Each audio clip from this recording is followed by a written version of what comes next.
आज की इस वीडियो में हम लोग करने वाले हैं 12th क्लास ज्योग्राफी का chapter number 2 the world population के एनसीईआरटी क्वेश्चन। तो चलिए फिर बिना किसी देरी के वीडियो शुरू करते हैं। तो फर्स्ट क्वेश्चन में ये दे रखा है कि हमारे पास जितने भी जो स्टेटमेंट आएंगी उनमें से हमें क्या है, जो ऑप्शन सही होगा उसे चूज़ करना है। तो आपका फर्स्ट क्वेश्चन का फर्स्ट पार्ट है, which one of the following continents has the highest growth of population, यानी कि इनमें से किस कॉन्टिनेंट की जो पॉपुलेशन है वो सबसे ज़्यादा बड़ी है, वो हमें बताना है। तो इसके ऑप्शंस हैं, ऑप्शन ई है अफ्रीका, ऑप्शन बी है साउथ अमेरिका, ऑप्शन सी है एशिया और ऑप्शन डी है नॉर्थ अमेरिका। और इसका आंसर होगा ऑप्शन ए अफ्रीका, यानी कि जो अफ्रीका है उसकी जो पॉपुलेशन है वो क्या है, सबसे ज़्यादा बड़ी है। सेकेंड पार्ट है, which one of the following is not an area of sparse population, यानी कि इनमें से सबसे कम पॉपुलेशन किस में नहीं है वो बताना है। इसके ऑप्शंस हैं, ऑप्शन ए है द अटाकामा, ऑप्शन बी है इक्वेटोरियल रीजन, ऑप्शन सी है साउथ ईस्ट एशिया और ऑप्शन डी है पोलर रीजन्स। और इसका आंसर होगा option C south east Asia, यानी कि जिस एरिया के अंदर सबसे कम पॉपुलेशन नहीं है वो है south east Asia. Third part है, which one of the following is not an a push factor. तो पुश फैक्टर वो होते हैं जो क्या लोगों को मजबूर करते हैं जिस एरिया पे वो रह रहे हैं उस एरिया को छोड़ने के लिए। ऑप्शन ए है वाटर शॉर्टेज, ऑप्शन बी है medical educational facilities, option C है अनएम्प्लॉयमेंट और ऑप्शन डी है एपिडेमिक्स। तो यहाँ पे इसका आंसर होगा option B medical and educational facilities. तो इसमें क्या है, जहाँ पे मेडिकल और एजुकेशन की अच्छी फैसिलिटीज़ होंगी तो लोग उस जगह को क्या है बिल्कुल भी छोड़ना पसंद नहीं करेंगे, वो जगह उनको मजबूर नहीं करेगी कि वो क्या इस एरिया को छोड़ें। तो इसीलिए इसका आंसर होगा option B. Which one of the following is not a fact, यानी कि इनमें से कौन सा सच नहीं है वो हमें बताना है। ऑप्शन ए में दे रखा है कि पिछले 500 सालों में जो ह्यूमन पॉपुलेशन है वो क्या है 10 गुना बड़ी है। तो ये ऑप्शन बिल्कुल सही है। ऑप्शन बी में दे रखा है कि 5 बिलियन से 6 बिलियन होने तक पॉपुलेशन को क्या है 100 साल लगे हैं। और ऑप्शन सी में दे रखा है कि जो पॉपुलेशन ग्रोथ है वो हाई था फर्स्ट स्टेज में, जो डेमोग्राफिक ट्रांजिशन है उसकी। और इसका आंसर होगा ऑप्शन सी, क्योंकि ऑप्शन सी के अंदर जो स्टेटमेंट दे रखी है वो क्या है सही नहीं है, वो गलत है। अब आता है हमारे पास question number 2, answer the following question in about 30 words. तो सेकंड पार्ट का क्वेश्चन नंबर 1 है, name 3 geographical factors that influence the distribution of population, यानी कि हमें ऐसे 3 जियोग्राफिकल फैक्टर्स बतानी है जिसकी वजह से जो पॉपुलेशन है वो क्या है बटी हुई है।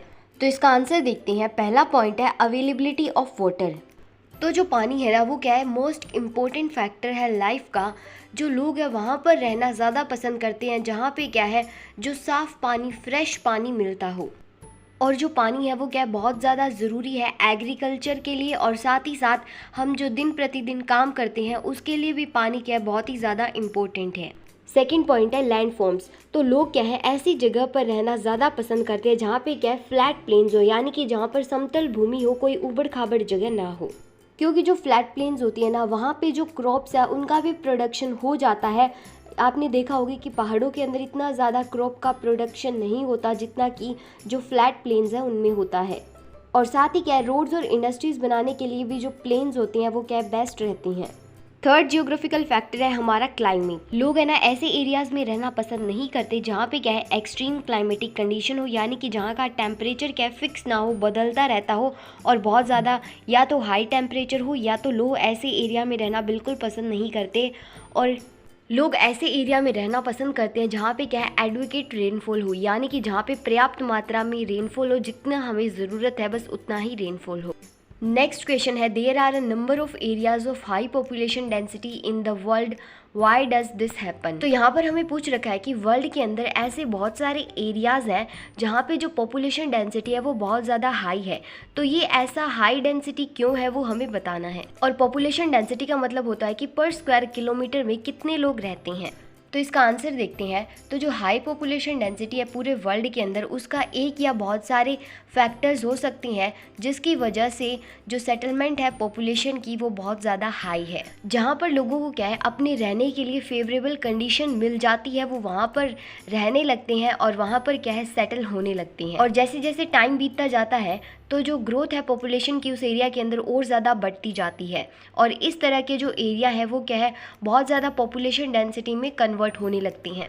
तो इसको एक एग्जांपल से समझते हैं। मान लो किसी एरिया के अंदर जो वाटर है वो भी अच्छी खासी अमाउंट के अंदर है, क्लाइमेट भी अच्छा है, मिनरल्स भी है वहाँ पे, और भी रिसोर्सेज हैं, और क्या रिलीजन, कल्चर, सबकी सिग्निफिकेंस है वहाँ पे। तो जो इस तरह का एरिया होगा, इस तरह का जो रीजन होगा ना, वो थिक पॉपुलेशन हो जाएगी वहाँ पर, यानी कि वहाँ पर क्या है, लोग बहुत ज़्यादा आ जाएंगे रहने के लिए। जैसे कि जो गंगा यमुना दोब है और मेडिटेरियन रीजन है, यहाँ पर क्या है, थिक पॉपुलेशन है, यानी कि हाई पॉपुलेशन डेंसिटी है, वो क्या है, इनमें से किसी रीजंस की वजह से ही है। नेक्स्ट क्वेश्चन है, what are the 3 components of population change, यानी कि जो पॉपुलेशन चेंज होती है उसके मेन 3 कंपोनेंट्स कौन से हैं वो हमें बतानी है। तो इसका आंसर देखते हैं। तो 3 कंपोनेंट्स है पॉपुलेशन चेंज के, वो है, पहला है क्रूड बर्थ रेट, और इसका मतलब होता है कि एक साल के अंदर 1000 पॉपुलेशन के ऊपर एक पर्टिकुलर रीजन में कितने बच्चे हुए हैं उसे हम बोलते हैं क्रूड बर्थ रेट। और ये क्या है, लाइव बर्थ होते हैं। मान लो किसी बच्चे की अगर डेथ हो जाती है तो वो इसके अंदर काउंट नहीं होगा। सेकंड कंपोनेंट है हमारा क्रूड डेथ रेट। तो ये जो क्रूड डेथ रेट है ना, इसका मतलब है कि एक पर्टिकुलर रीजन के अंदर एक साल में 1000 पॉपुलेशन के ऊपर कितने लोगों की डेथ हुई है उसे हम बोलते हैं क्रूड डेथ रेट। और ये जो CBR और CDR है ना, वो क्या है, नेचुरल फैक्टर है पॉपुलेशन ग्रोथ के। और इसका रिजल्ट ऐसे निकलता है कि जो नेचुरल पॉपुलेशन ग्रोथ है, जो क्या है, इक्वल होती है डिफरेंस के CBR और CDR के बीच की। तो बेसिकली यहाँ पे जो नेचुरल पॉपुलेशन ग्रोथ है उसका फॉर्मूला दे रखा है। और थर्ड कंपोनेंट है हमारा माइग्रेशन। तो जो माइग्रेशन है वो भी क्या है, एक इंपॉर्टेंट फैक्टर है पॉपुलेशन ग्रोथ का। और फैक्टर और कंपोनेंट दोनों क्या है, एक ही चीज़ होती है, तो इन दोनों में कंफ्यूज मत होना। और इसका मतलब होता है या तो जो लोग हैं वो किसी प्लेस पे आते हैं, या क्या है, किसी प्लेस को छोड़कर जाते हैं बहुत सारे रीजंस की वजह से, जैसे कि हो गया सोशल, इकोनॉमिक और पॉलिटिकल रीज़न। और जब हम actual growth of population calculate करते हैं तब क्या है, हम माइग्रेशन का यूज़ करते हैं। तो बेसिकली यहाँ पे भी आपको क्या है, एक्चुअल ग्रोथ ऑफ पॉपुलेशन का फॉर्मूला बता रखा है। तुम लोगों से मुझे एक बात करनी थी, तुम लोग है ना वीडियो तो देख लेते हो लेकिन कमेंट ही नहीं करते। मुझे कैसे पता चलेगा यार तुम्हें ये वीडियो पसंद आ रही है या नहीं आ रही। तो प्लीज़ अब की बार ना इस वीडियो पे बहुत सारे कमेंट्स कर देना। तो अब आता है हमारे पास थर्ड क्वेश्चन का पहला part, distinguish between birth rate and death rate, यानी कि बेसिकली हमें क्या है, डेथ और बर्थ रेट के बीच में डिफरेंस बताना है। तो पहले बर्थ रेट का पॉइंट देखते हैं। तो एक साल के अंदर 1000 पॉपुलेशन पर जितने जो लाइव बर्थ होती हैं एक पर्टिकुलर रीजन में, उसे हम क्या है, बर्थ रेट मानते हैं। और 1000 पॉपुलेशन में एक ईयर के अंदर एक पर्टिकुलर रीजन में जितने डेथ होती हैं उसे हम बोलते हैं डेथ रेट। सेकंड पॉइंट है कि ये जो बर्थ रेट है ना, वो कैलकुलेट किया जाता है एक फॉर्मूला से, और इसका फॉर्मूला है CBR equals to BI divided by P into 1000। और यहाँ पे जो CBR है उसका मतलब है क्रूड बर्थ रेट, और जो BI है वो है number of life birth in year, और P है पॉपुलेशन उस ईयर की। और जो डेथ रेट है उसको कैलकुलेट करने का फॉर्मूला है CDR equals to D divided by P into 1000। और यहाँ पे जो CDR है उसका मतलब है क्रूड डेथ रेट, D है वो है डेथ है एक साल के अंदर कितनी हुई है, और B है मिड ईयर पॉपुलेशन उस ईयर की। यहाँ पे मिड ईयर पॉपुलेशन का मतलब होता है पूरे एक साल की पॉपुलेशन। और थर्ड पॉइंट में है कि अगर बर्थ रेट डेथ रेट से ज़्यादा होंगे तो इसका रिजल्ट ये निकलेगा कि पॉजिटिव ग्रोथ होगी पॉपुलेशन की। और अगर डेथ रेट ज़्यादा होंगे बर्थ रेट से तो इसका रिजल्ट होगा कि नेगेटिव ग्रोथ है पॉपुलेशन की। और जैसे कि आप सभी को पता होगा, जो ग्रोथ होती है वो क्या है, नेगेटिव भी हो सकती है और पॉजिटिव भी हो सकती है। अगर अभी तक आपने इसकी एक्सप्लेनेशन वीडियो नहीं देखी है इस चैप्टर की, तो वो भी इस चैनल पे अवेलेबल है, लिंक डिस्क्रिप्शन के अंदर है, आप वहाँ से इसे चेकआउट करना बिल्कुल मत भूलना। नेक्स्ट क्वेश्चन है, distinguish between push factor and pull factors of migration, यानी कि हमें जो माइग्रेशन के पुश और पुल फैक्टर है उसके बीच में डिफरेंस बताना है। तो इसका आंसर देखते हैं। तो पहला पॉइंट देखते हैं पुश फैक्टर का। तो ये जो फैक्टर है ना, वो क्या है, एक प्लेस को कम अट्रैक्टिव बना देते हैं ह्यूमन सेटलमेंट के लिए।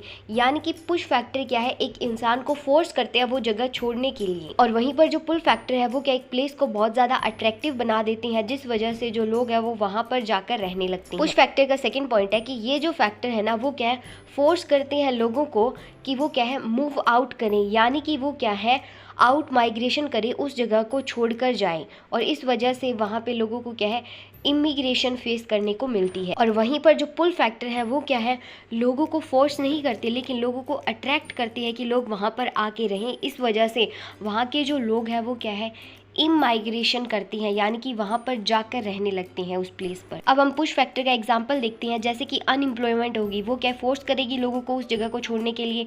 दूसरी है पुअर लिविंग कंडीशन हो गई, पॉलिटिकल टर्मोइल यानी कि पॉलिटिकल स्टेबिलिटी नहीं है, दंगे फसाद चलते रहते हैं, क्लाइमेट अच्छा नहीं है, नेचुरल डिजास्टर्स आते रहते हैं, बीमारियां आती रहती है। और जो सोशियो इकोनॉमिक बैकवर्डनेस है, यानी कि वहाँ पे क्या है, इकोनॉमिकली बहुत ज़्यादा बैकवर्ड है एरिया, तो इन सब फैक्टर्स की वजह से लोग क्या है उस जगह को छोड़ना ज़्यादा प्रेफर करेंगे। अब हम लेते हैं पुल फैक्टर का एग्जाम्पल, जैसे कि बेटर जॉब अपॉर्चुनिटी, जहाँ पर जॉब अपॉर्चुनिटी होगी लोग तो क्या अट्रैक्ट होकर उस जगह पर ही आएंगे। दूसरा है बेटर लिविंग कंडीशन, यानी कि लिविंग कंडीशन बहुत ज़्यादा अच्छी है। फिर है पीस एंड स्टेबिलिटी, यानी कि शांति बनी रहती है, कोई दंगे फसाद नहीं होते। सिक्योरिटी है लाइफ की, प्रॉपर्टी है, प्लीजेंट क्लाइमेट है, यानी कि क्लाइमेट बहुत ज़्यादा अच्छा है रहने के लिए। तो ये है हमारे पुल फैक्टर्स। तो अब आता है हमारे पास question number 4, answer the following question in about 150 words, यानी कि 150 वर्ड्स के अंदर हमें इन क्वेश्चंस का आंसर करना है। तो पहला क्वेश्चन देखते हैं, discuss the factor influencing the distribution and density of population in the world, यानी कि हमें ऐसे फैक्टर्स बताने हैं जो कि क्या इन्फ्लुएंस करते हैं कि किस तरह से जो पॉपुलेशन है वो बंटी हुई होगी और जो डेंसिटी है पॉपुलेशन की वो किस चीज़ों पर डिपेंड करेगी। तो इसका आंसर देखते हैं। तो सबसे पहले आता है हमारे पास जियोग्राफिकल फैक्टर। तो जो इन्वायरमेंटल और नेचुरल फैक्टर्स होते हैं, जैसे कि लैंड फॉर्म हो गया, यानी कि किस तरह की भूमि होगी, फर्टाइल सोइल हो गई, सूटेबल क्लाइमेट हो गया कल्टीवेशन यानी कि एग्रीकल्चर के लिए, और अवेलेबिलिटी हो गई advocate source of fresh water की, यानी कि वहाँ पर क्या है फ्रेश वाटर के लिए या तो कोई हमें झील मिल जाएगी या नदी मिल जाएगी। तो ये सारे क्या है जियोग्राफिकल फैक्टर है जो कि क्या है अफेक्ट करते हैं पॉपुलेशन डिस्ट्रीब्यूशन को। सेकेंड फैक्टर है हमारे पास इकोनॉमिक फैक्टर्स। तो ऐसे एरियाज जहाँ पे क्या है एम्प्लॉयमेंट अपॉर्चुनिटी होगी, जैसे जो मिनरल रिच एरियाज़ है वहाँ पे लोगों को क्या है जॉब्स मिल सकती हैं, इंडस्ट्रीज़ में भी लोगों को जॉब मिलती है, और जो अर्बन सेंटर्स है यानी कि जो शहर है वहाँ पे भी लोगों को क्या है जॉब मिलती है। तो इस वजह से जो पॉपुलेशन है वो इन सभी एरियाज़ में क्या है ज़्यादा हो जाती है। और यहाँ पे आपको कुछ इकोनॉमिक फैक्टर्स पॉइंट्स में दे रखे हैं, जैसे सम इकोनॉमिक फैक्टर्स आर, पहला है इंडस्ट्रियलाइजेशन, यानी कि जो इंडस्ट्रीज़ है वो क्या जॉब अपॉर्चुनिटी प्रोवाइड कराती है और अट्रैक्ट करती है बहुत बड़े नंबर्स में लोगों को। नेक्स्ट है मिनरल्स डिपॉजिट अट्रैक्ट इंडस्ट्रीज़, यानी कि जहाँ पे जो मिनरल रिच एरिया होगा वहाँ पे जो लोग इंडस्ट्रीज़ है वो लगाना ज़्यादा प्रेफर करेंगे, और जो इंडस्ट्रियल एक्टिविटी है वो क्या है एम्प्लॉयमेंट जनरेट करती है, और उस वजह से जो पॉपुलेशन है वो क्या है वहाँ पर ज़्यादा बढ़ जाती है। थर्ड है हमारे पास अर्बनाइजेशन, यानी कि जो सिटी लाइफ है ना वो क्या है लोगों को बहुत ज़्यादा अट्रैक्ट करती है, और सिटी लाइफ के अंदर लोगों को क्या है जॉब अपॉर्चुनिटीज़ भी बहुत मिल जाती है सर्विस सेक्टर और सेकेंडरी सेक्टर के अंदर। थर्ड है हमारे पास सोशल एंड कल्चरल फैक्टर। तो ऐसे प्लेसेस जहाँ पे क्या है रिलीजियस इंपॉर्टेंट होगी, यानी कि जहाँ पे धार्मिक प्लेस होगा, जहाँ पे क्या है धार्मिक मंदिर बने हुए होंगे, और क्या है कल्चरल सिग्निफिकेंस होगी, यानी कि जहाँ पे लोग क्या है कल्चर को बहुत ज़्यादा मानते होंगे, वो भी क्या है डेंसली पॉपुलेटेड होते हैं, यानी कि बहुत ज़्यादा पॉपुलेटेड होती हैं। नेक्स्ट क्वेश्चन है discuss the 3 stages of demographic transition, यानी कि जो डेमोग्राफिक ट्रांजिशन है उसकी हमें क्या है 3 स्टेजेस बताई गई थी, उसके बारे में हमें यहाँ पे एक्सप्लेन करना है। तो इसका आंसर देखते हैं। तो ये जो थ्योरी है ना वो क्या है हमें चेंज बताती है पॉपुलेशन का एक पर्टिकुलर रीजन के, और साथ ही में हमें ये बताता है कि कैसे जो पॉपुलेशन है वो हाई बर्थ और हाई डेथ से लेकर लो बर्थ और लो डेथ रेट तक पहुंची। तो पहले हम देखते हैं फर्स्ट स्टेज डेमोग्राफिक ट्रांजिशन। तो इस स्टेज के अंदर क्या था ना, हाई फर्टिलिटी और हाई मोर्टेलिटी रेट था, यानी कि हाई डेथ और हाई बर्थ रेट था। और ये ऐसा इसलिए था उस ज़माने के जो लोग थे वो ज़्यादा बच्चे पैदा करते थे, क्योंकि वहाँ पे क्या है बच्चों की मौत भी बहुत ज़्यादा होती थी। तो जो बच्चे मरे हैं उनकी पूर्ति पूरी करने के लिए वो क्या है ज़्यादा बच्चे पैदा करते थे। और जो डेथ रेट है उस ज़माने में ज़्यादा इस वजह से होती थी, तब क्या है बीमारियाँ बहुत ज़्यादा थी और जो फूड सप्लाई है वो भी बहुत कम थी। और साथ ही में जो लोग थे वो क्या है गरीब भी थे, इलिटरेट भी थे, उन्हें इतनी समझ भी नहीं थी। और ज़्यादातर जो लोग थे ना उस समय में वो क्या है एग्रीकल्चर के अंदर ही अपने लगे हुए थे, यानी कि और ज़्यादा उनके पास कोई काम नहीं था एग्रीकल्चर के अलावा। और जो लाइफ एक्सपेक्टेंसी है उस समय वो लो थी, और पॉपुलेशन जो ग्रोथ थी वो भी क्या है स्लो थी। तो अब आती है हमारे पास सेकंड स्टेज। तो इसके अंदर जो लेवल था टेक्नोलॉजी का वो भी क्या है बढ़ गया था, और जो अदर फैसिलिटी है जैसे कि मेडिकल, हेल्थ, सैनिटेशन वो भी क्या है इम्प्रूव होने लगी थी, जिस वजह से जो डेथ रेट है वो कम हो गया था।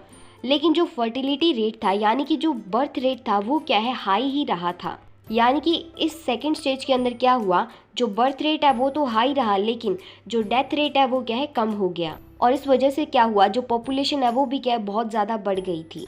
और जैसे ही जो पॉपुलेशन है वो बहुत ज़्यादा बढ़ी, इस वजह से क्या हुआ, जो डेथ रेट और बर्थ रेट है उसके बीच में बहुत ज़्यादा डिफरेंस आ गया, बहुत ज़्यादा गैप आ गया। तो अब आती है हमारे पास थर्ड स्टेज। तो इस स्टेज के अंदर क्या होता है, जो बर्थ और डेथ रेट है वो दोनों ही क्या है, कम हो जाते हैं, और जो पॉपुलेशन है वो क्या, स्टेबिलिटी की ओर चलती चली जाती है।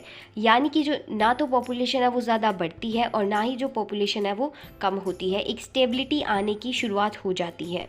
और इस स्टेज के अंदर क्या होते हैं, जो मोस्ट ऑफ द लोग होते हैं वो लिटरेट हो जाते हैं, यानी कि पढ़े लिखे हो जाते हैं, अर्बनाइज हो जाते हैं, और वो क्या है, कंट्रोल करते हैं फैमिली के साइज़ को। और इस समय तक लोगों में इतनी समझ आ जाती है कि वो टेक्नोलॉजी का यूज़ बहुत अच्छे पर्पज़ के लिए करते हैं। तो यहीं पर होते हैं आपके एनसीईआरटी क्वेश्चंस ख़त्म, लेकिन अभी तो क्या है, इंपॉर्टेंट क्वेश्चन आना बाकी है, तो इस चैनल को सब्सक्राइब ज़रूर कर लेना।